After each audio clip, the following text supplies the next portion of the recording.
Velkommen til årets sidste faglige fredag. I dag der har vi fået besøg af Peter Dyrby, der til daglig arbejder som faglig koordinator i Vordingborg Kommune. Han er fagspecialist på beskæftigelsesområdet, og det er også netop det emne, som vi skal dykke ned i dag. Men inden vi lige går ordet videre til Peter, så får I lige lidt praktisk info. Sessionen i dag den kommer til at vare i cirka 45 minutter. Det vil ikke være muligt at stille spørgsmål undervejs, men bare roligt. Efter webinaret, der sender vi en mail ud med en opsummering af Peters vigtigste pointer. Ellers er I altid velkomne til at besøge vores hjemmeside, hvor I løbende kan finde information omkring de kommende faglige fredagarrangementer i 2026. Her er der måske nogle skarpe seere derude, der tænker, nu siger du vi, men hvem er vi egentlig? Det virker som en rigtig fin anledning til lige at præsentere mig selv. Mit navn er Serena, og jeg kommer fra Blueprint Learning.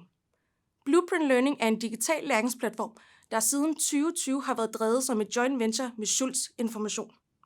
I august i år der blev vi eneejere af Schultz Campus, og dermed også ansvarlige for Faglig Fredag. Nu skal jeg nok spare jer for den lange version om, hvad den her overtagelse den betyder i praksis. Det vigtigste for jer er at vide, at I stadig kan regne med samme høje kvalitet som altid.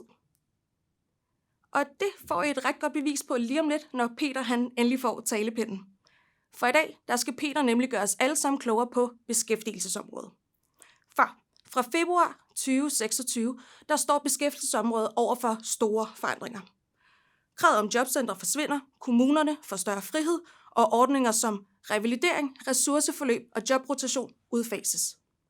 Formålet, det er at skabe mindre bureaukrati, men det rejser et centralt spørgsmål. Hvordan organiserer vi indsatsen bedst i praksis?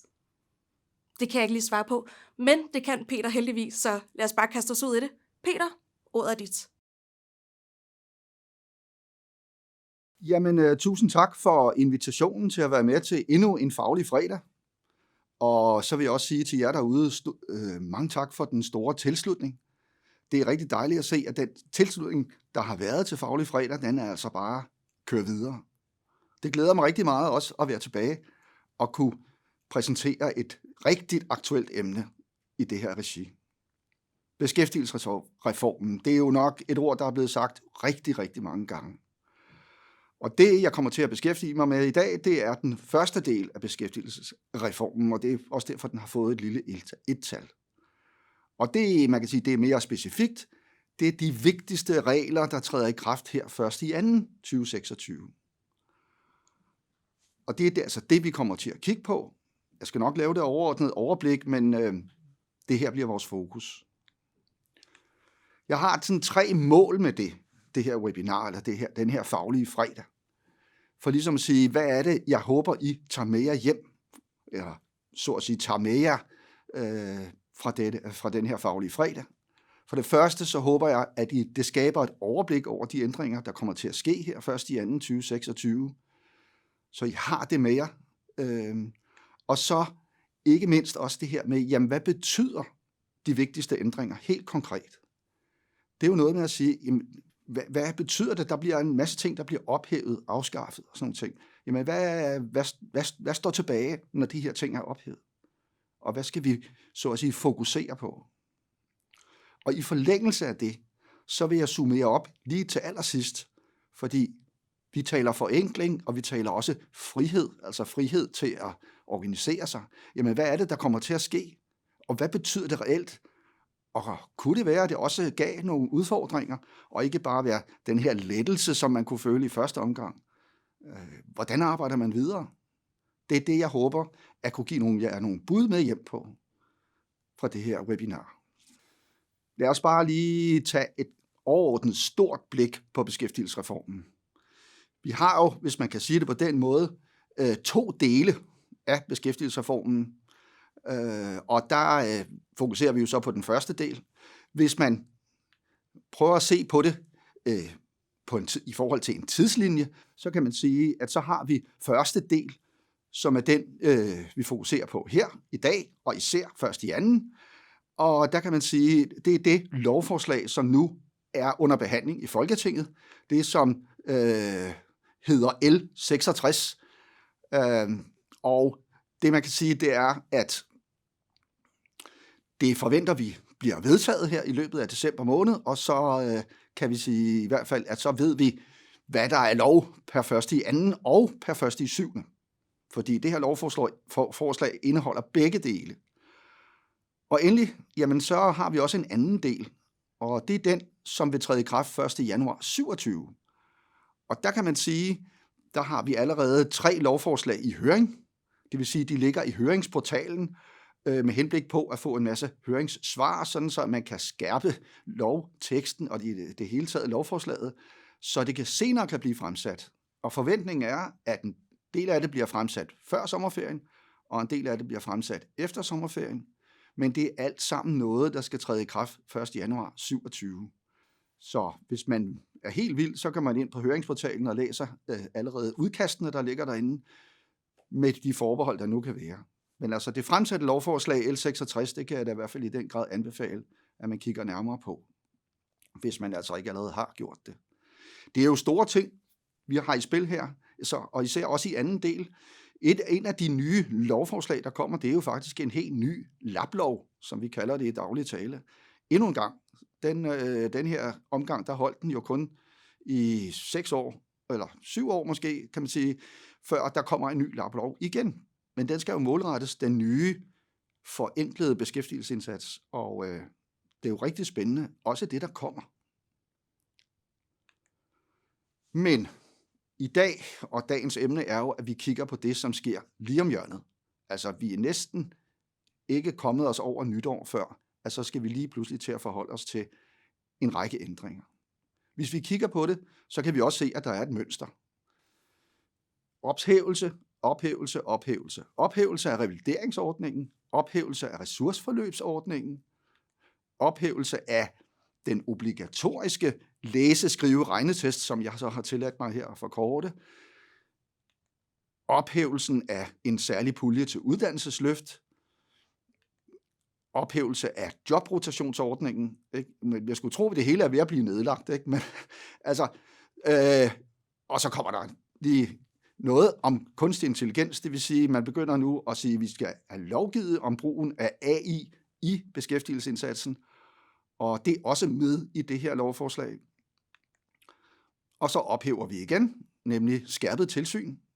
Det her med fokusmål og resultatmål, og jeg ved ikke hvad, det er alt det, der så kunne ske med en kommune, der ikke levede op til det. Det vender vi selvfølgelig tilbage til.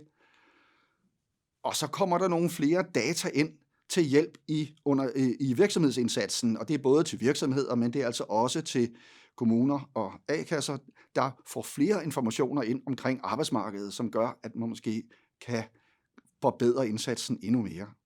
Og så har vi en cliffhanger, den som de fleste nok taler om, og den er jo også god, fordi det er jo det rene slogan, men altså det her med, at man så at sige, jeg tror man engang kaldte det, at man vil afskaffe jobcentrene. Det var sådan det helt store. Men det man gør i realiteten, det er, at man ophæver kravet om, at man skal organiseres i et jobcenter, og giver frihed i kommunen til at organisere beskæftigelsesindsatsen, som man nu har lyst til. Det betyder ikke, at man ikke kan fortsætte med at have et jobcenter, men det bliver et frit valg.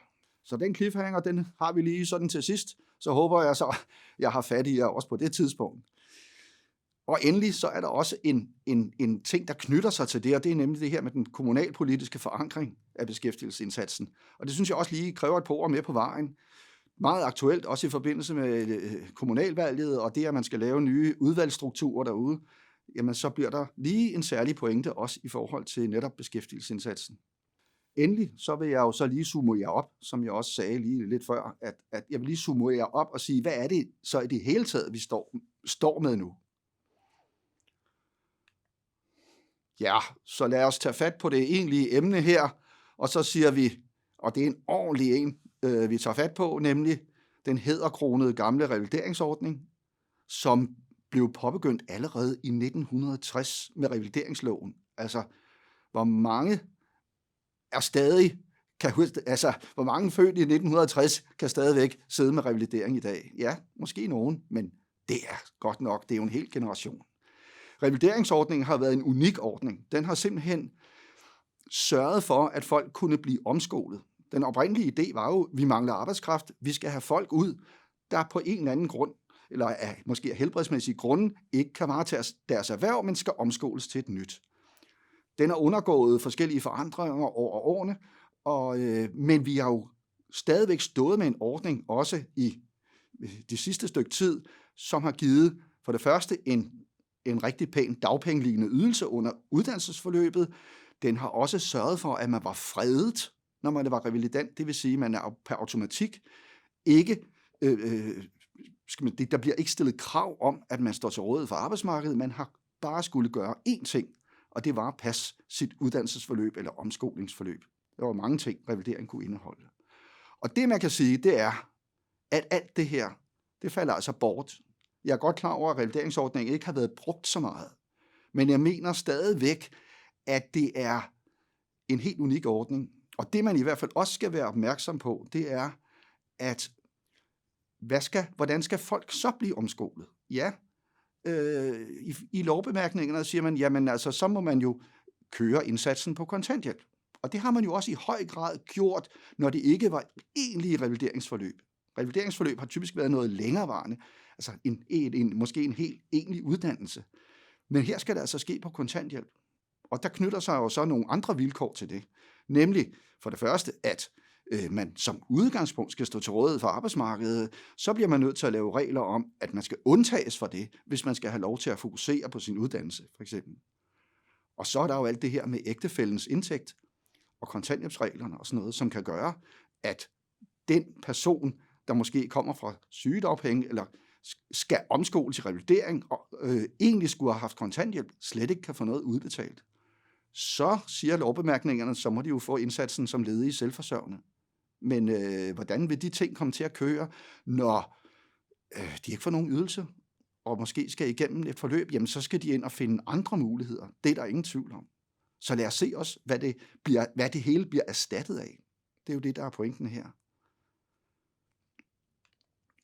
Overgangsregler, det skal vi også lige tale om, fordi det er jo sådan, at ja, hvis vi ser det på en tidslinje, så kan man sige, at den hårde kant, det er først i anden, fordi det er der, at man ophæver revalideringsforløb. Og det, man kan sige, det er, at alle revalideringer, der bliver bevilget før den dato, de kommer til at køre videre. Det vil sige, at revalideringen kan godt starte efter først i anden, fordi det kan også være det, de skal vente på at kunne starte på en uddannelsesinstitution eller noget andet. Men altså, hvis de er bevilget før den dato, så kan de starte senere. Også selvom det gælder en afklarende periode på forrevalidering, jamen så kan det stadigvæk finde sted, og de kommer til at køre videre indtil, at de altså skal ophøre, enten fordi personen er færdig med sit revalideringsforløb, eller det stopper i utide på grund af et eller andet. Og det vil sige, der kan godt gå et par år endnu, før vi siger farvel til den sidste revalident. Det skal man være opmærksom på, også fordi, at der er jo nogle regler, der bliver historiske, men som stadigvæk kommer til at gælde. Så det skal man være opmærksom på. Altså de kapitlerne om revalidering i LAP-loven og kapitlet om revalideringsydelse i aktivloven, de bliver ophævet. Det vil sige, at man efter først i anden slår op, så vil der stå historisk. Så skal man bare vide, hvis der er tale om en igangværende sag, jamen så gælder reglerne stadigvæk for dem. Det skal man navigere i, og det skal man sørge for at anlægge det på til, så der ikke kan ske nogen misforståelse. Ja, og så kommer denne her, og jeg satte det op som ligesom sådan en slags sige, jamen nu er filmen slut, og det er altså ressourceforløb, som vi også skal sige farvel til. Det har jo eksisteret knap så længe, og ja, det har også haft, hvad skal man sige, en blandet opfattelse af, om det egentlig var godt eller skidt. Men altså, om ikke andet, så er det, vi siger. Nu skal vi sige farvel til ressourceforløbene, og vi takker alle dem, der har medvirket. Vi takker til Mette Frederiksen, som jo indførte det i 2013, og til Star, der har håndhævet det. Men se nu forsvinder ressourceforløbene. Hvad betyder det så? Ja, det betyder, at man har endnu en ordning, som glider ud, som ellers har i hvert fald kunne sikre nogen et længere forløb, og samtidig med en ydelse. Ressourceforløb har jo været til de mennesker her, man så at sige vil undgå skulle komme på førtidspension. Og det har nogle gange trukket ud i lang tid, og det har været udsat for kritik. Men omvendt har det også sikret borgerne, fordi ydelsen, de fik, godt nok på kontanthjælp, den har været uafhængig af ægtefælles indtægt og formue. Så det vil sige, der har man altså været sikret en ydelse, som nu så i givet fald så skal indsatsen foregå som ledig selvforsørgende, hvis ægtefællen altså har et almindeligt, fornuftigt betalt lønmodtagerarbejde. Så det skal man også være opmærksom på. Hvordan erstatter man det? Og igen, også overgangsregler. Det kan jeg gå lidt hurtigere til, fordi princippet er i virkeligheden det samme. Det er sådan, at alle bevilgede ressourceforløb før 1.2., de får lov at fortsætte, også selvom ressourceforløbet starter efter 1.2. Det er nok ikke så lang tid, vi vil se ressourceforløbene køre. Det er jo maks 3 år, plus at de skal jo nok starte ret hurtigt. Det er ikke sådan nogen, der normalt skal vente med at starte. Men det er altså også princippet, og det betyder jo så også, at der er de historiske regler, man skal være opmærksom på samme måde som med revalidering. Altså kapitlerne bliver ophævet, men alligevel kan de altså være gældende, og det skal man sørge for, at alle er klædt på til at kunne finde ud af. Ja, så kommer vi sådan lidt mere over i den sådan lidt blødere ende, kan man sige, og kigger på det her med læse, skrive, regnetest. Bare det at sige det, det skal man sådan lige øve sig i. Læse, skrive, regnetest. Ikke? Altså, det lyder som om det kan være lidt skrapt, men hvad er det så for en ordning? Jo, det er en ordning for de unge kontanthjælpsmodtagere under 30 år, uden en uddannelse, herunder en ungdomsuddannelse, eller de tilsvarende dagpengemodtagere under 25 år. For dem, der har der altså simpelthen været et krav om, at de skulle læse, skrive, regnetestes, for at have ret til ydelsen, henholdsvis kontanthjælp og dagpenge. Og det krav, det bortfalder. Man siger simpelthen, at det ikke længere er en betingelse, at de bliver læse, skrive, regnetestet. Det er jo også en forenkling igen. Og ud over det, så kan man sige, at man må stadigvæk gerne tilbyde en læse, skrive, regnetest. Hvad så, hvis den unge siger, okay, jamen, ved du hvad, det synes jeg er en god idé, og så aftaler man, at de skal møde op på det tidspunkt, og så udbliver de. Hvad sker der så?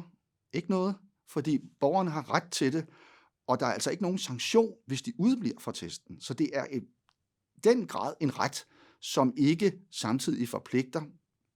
Så det er jo noget med at motivere de unge, hvis man faktisk mener, at de har behov for sådan en læse-skrive-regnetest. Så er det ikke noget, man kan bruge det, som vi i gamle dage kaldte et siciliansk tilbud, altså det her med, at du skal altså. Men nu skal det altså med den bløde motivation til, hvis man nu mener, at det er oplagt, at en ung kunne have gavn af det, faktisk. Er det så alle, der bliver omfattet af det her? Nej. Dem, som er omfattet af reglerne om arbejdspligt, de er fortsat omfattet af kravet. Det vil sige, hvis jobcentret vurderer, at der er behov for en læse-skrive-regnetest til en borger på kontanthjælp mindstesats, som man jo også kan definere det som, jamen så skal de tage imod det, og de kan altså stadigvæk blive sanktioneret. Så det skal man jo være opmærksom på, også hvis man skal udarbejde vejledninger til de forskellige målgrupper, så skal man sige, jamen her er der altså en adskillelse, der skal det altså være forskelligt, når man omtaler læse-skrive-regnetesten. Ja, så er vi kommet til afdelingen for rengøring og oprydning, fordi nu kan man sige, det er jo også noget, der bliver afskaffet. Det er sådan lidt mere, hardcore, fordi man simpelthen vil forenkle. Det første, man siger, det er, at puljen til uddannelsesløft, det er en særlig pulje, der giver kontanthjælpsmodtagere over 30 ret til en grundforløb på en erhvervsuddannelse. Dagpengemodtagere kan få en hel erhvervsuddannelse med 80% dagpenge. Hvis jeg husker, tror jeg, så dagpengemodtageren kan ovenkøbet låne nogle ekstra midler. Men altså den her særlige ordning, ja, det er altså en af dem, man rydder op i, fordi man siger, at jobcentrene skal have lov til at selv at tilrettelægge indsatsen. Vi skal ikke ligesom have nogle specielle regler, som kræver noget bureaukrati, og er betingelserne opfyldt og alt det her. Og det samme gælder jobrotationsordningen. Det er den her ordning, hvor en arbejdsgiver har kunne sende en medarbejder på efteruddannelse og ansætte en ledig som vikar. Så har man ligesom sagt, at det afhjælper jo så den ledige kommer så også ind i et job. Der har man arbejdsgiveren så kunnet få en jobrotationsydelse, og og det har jo været sådan en egentlig sådan ret fin ordning på den måde, men den har jo også været, det har jo også været en masse regler og betingelser, der skulle være opfyldt og sådan noget, og så kan man sige, okay, det bliver nemmere nu at sige, jamen altså nu kører vi bare med løntilskud, og så kan vi finde på andre ordninger i forhold til efteruddannelse. Men det er altså sådan, det er. Så den bliver også ophævet. Så har vi noget omkring voksen efteruddannelsesområdet, som jo har været centralt koordineret fra STAR. STAR har simpelthen haft en koordination, hvor de har peget på, jamen, hvad er det for nogle områder, hvor man skal tilbyde videre efteruddannelse på det grønne område, grøn energiområde for eksempel. Der er forskellige ting. Hele det der den her centrale organisering, den vil man afskaffe, fordi man siger, at det skal ud til jobcentrene, de skal have større frihed. Igen, ikke så meget bøvl med at skulle orientere sig med de her forskellige ordninger og områder. Det er noget, jobcentrene tager udgangspunkt i den enkelte borger. Og endelig er der så også en række statslige puljer. Altså der har været udpeget nogle områder, hvor man vil gøre en særlig indsats hvert år. Det kan være seniorer, det kan være forskellige andre målgrupper. Oplagt er selvfølgelig også folk med handicap, der har brug for en særlig indsats. De her statslige puljer falder bortset fra, og det skal jeg lige nævne, det er den her, der bliver afsat særlige midler til borgere med handicap. Det er stadigvæk noget, man gør. Men ellers så bliver det, så at sige, en del af den store oprydning. Ikke? Så nu siger vi stille og roligt, rengøringspersonalet har været her, bum, så er det væk. Ja, så skifter vi helt vildt spor her, ikke? Altså fordi det her, det er ikke noget med, at vi skal ophæve noget. Nu er vi faktisk lidt over i noget andet. Altså, og det er jo med i lovforslaget, og det er jo vigtigt at sige, at anvendelsen af AI i beskæftigelsesindsatsen, den vinder jo større og større indpas.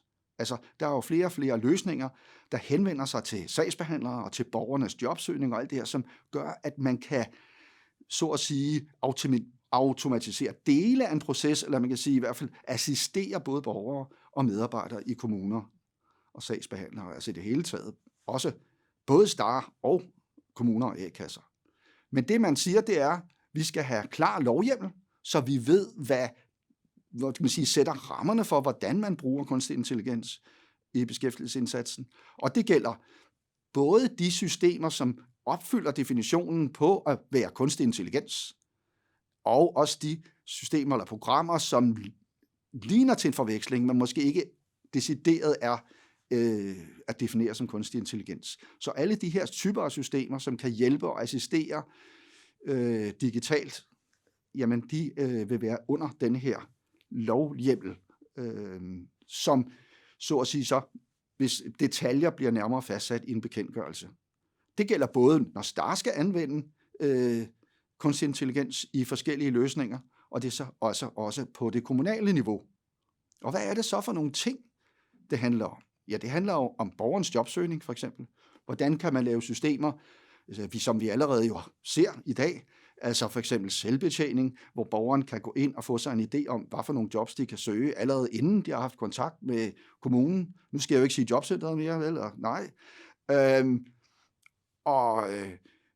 Og altså hele det med at målrette borgernes jobsøgning allerede på et tidligt tidspunkt, og skabe det rigtige jobmatch. Det er de områder, man taler om. Men man taler også om alle de her hjælpeværktøjer, sagsbehandleren kan have til deres arbejde. Altså for eksempel, hvis man har en journal på 40 sider, jamen så kan man bede sin assistent om at lave et resumé på en halv side, måske, så man får fokus på det vigtige i sagen, uden at skulle tærske igennem en masse dokumenter.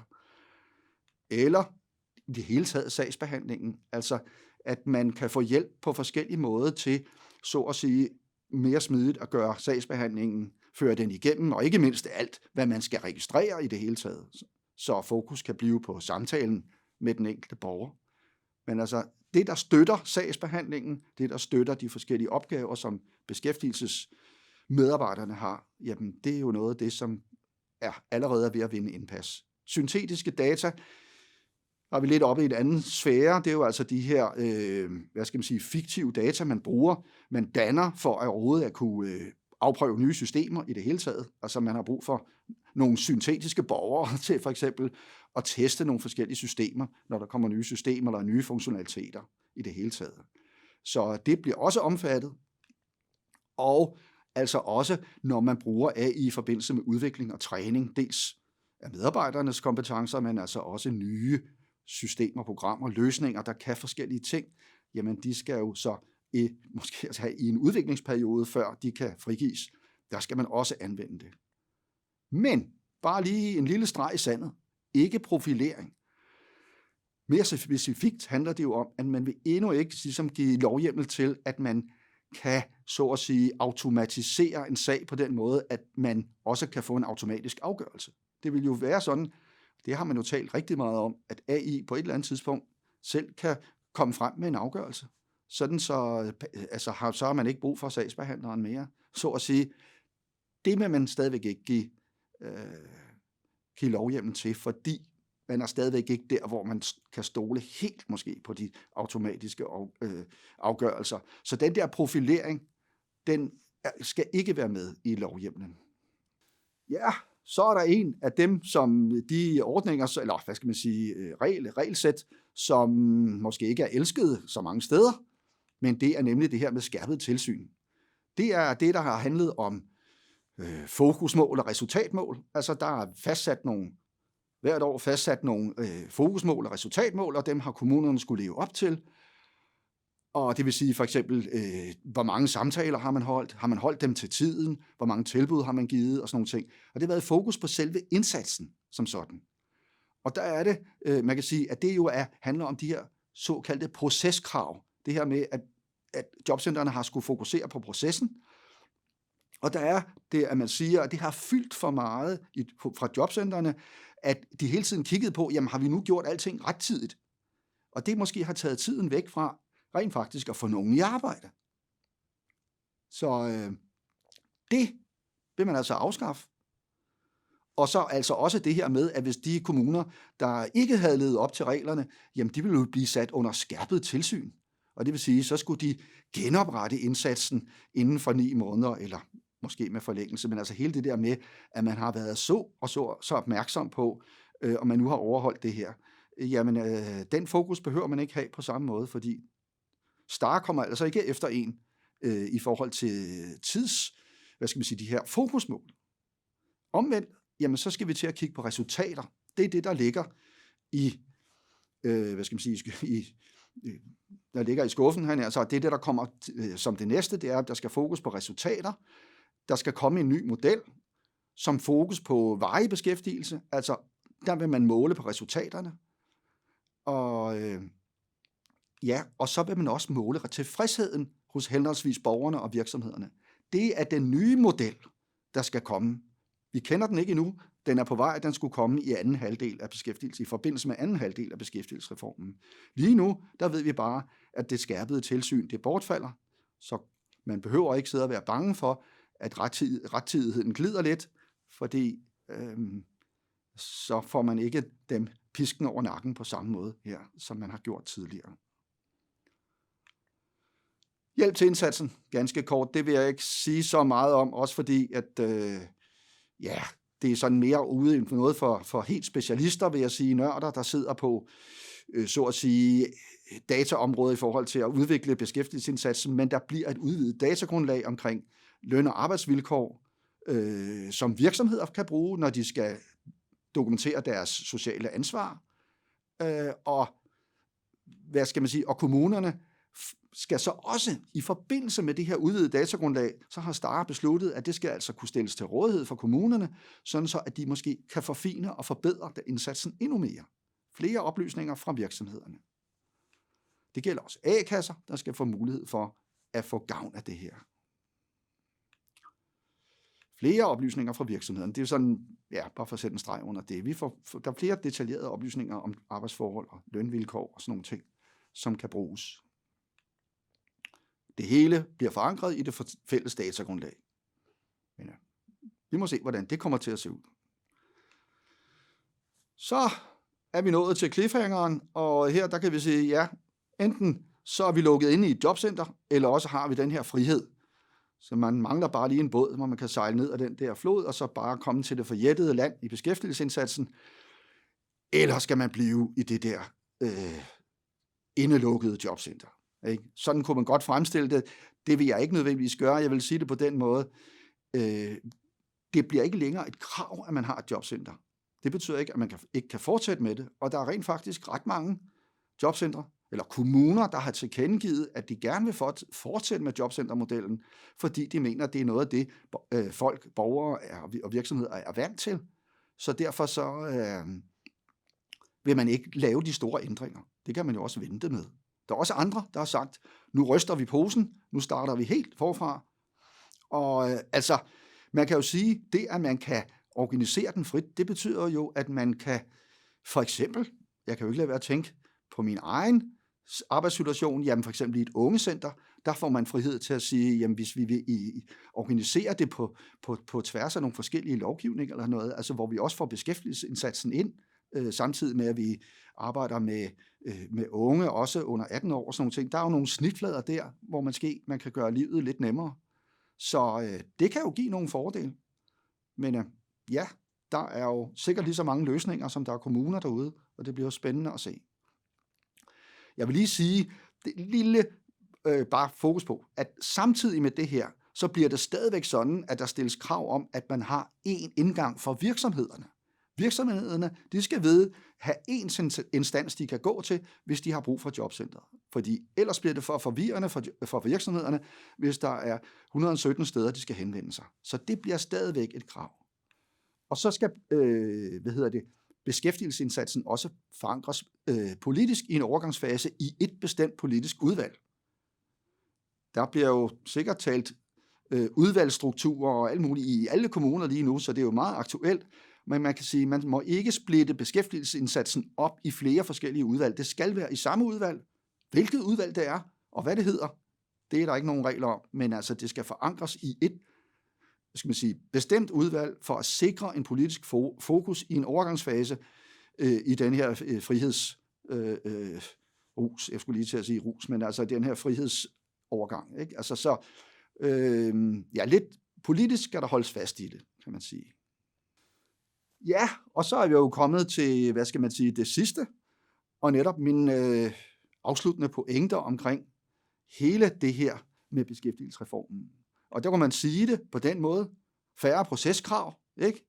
Ja, færre registreringer, mindre bøvl og byråkrati. Er det virkelig sådan, det er? Og man kunne sige færre ordninger og målgrupper. Vi er jo kun lige gået i gang. Der bliver jo endnu færre. Jamen vil det så bare give en forenklet beskæftigelsesindsats? Altså jeg vil tillade mig i hvert fald lige at knytte nogle kommentarer til det. Fordi selvom der bliver færre proceskrav og mindre fokus på proceskravene, så vil det jo stadigvæk blive monitoreret. Man vil stadigvæk følge med. Og lur mig, om ikke det vil være sådan, senere bliver det jo en fokus på resultater. Der vil være nogle jobcenter eller nogle kommuner, der klarer sig bedre end andre. Det vil sige, dem, der klarer sig mindre godt, der kan det jo godt være, at man på et tidspunkt siger, jamen hvorfor gør de det? Og så vil man jo grave ned i, hvad er egentlig baggrunden for det? Er det fordi, at indsatsen ikke har været god nok? Har man ikke holdt nok samtaler? Har man ikke givet de rigtige tilbud? Eller hvad det nu kan være? Så lur mig, om der ikke alligevel bør være en fokus på, hvordan man administrerer indsatsen på beskæftigelsesområdet. Fordi man kan jo stadigvæk måle alting mellem himmel og jord. Det bliver jo mere og mere kvad den mere og mere raffinerede digitalisering, der bliver på området. Så jeg vil nok lige tage det med et gran salt, altså at den her proceskravsfrihed.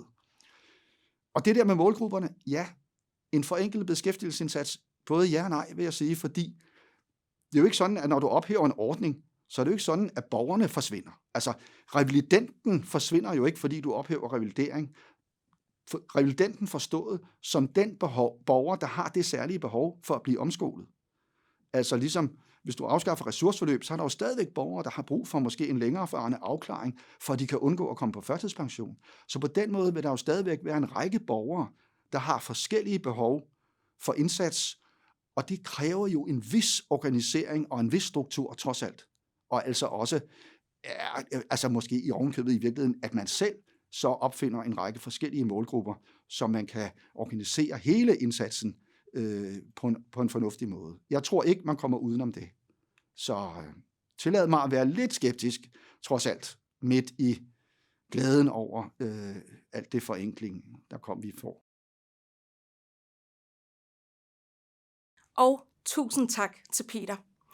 Ja, der er ingen tvivl om, at beskæftigelsesområdet står foran store forandringer, og Peter har givet os nogle ret tydelige pejlemærker for, hvad det kommer til at betyde i praksis. Som jeg nævnte i starten, så skal vi nok sende jer alle sammen en mail med Peters vigtigste pointer, så I skal altså ikke være nervøs for, at der er et eller andet, der er gået glemt i glemmebogen. Nå, men hvis vi lige skulle koge det hele ned til én hovedpointe, så er det, at frihed kræver faglighed. Når reglerne fylder mindre, så fylder den faglige vurdering mere. Så fra 1. februar 2026, så bliver indsatsen forenklet markant. Det vil sige færre ordninger, mindre bureaukrati og større kommunal frihed. Så nu er opgaven egentlig bare at omsætte den frihed til en bedre hverdag for både borgere og medarbejdere. Og med det, der vil jeg egentlig bare sige tusind tak for i dag, og på gensyn til Faglig Fredag i 2026.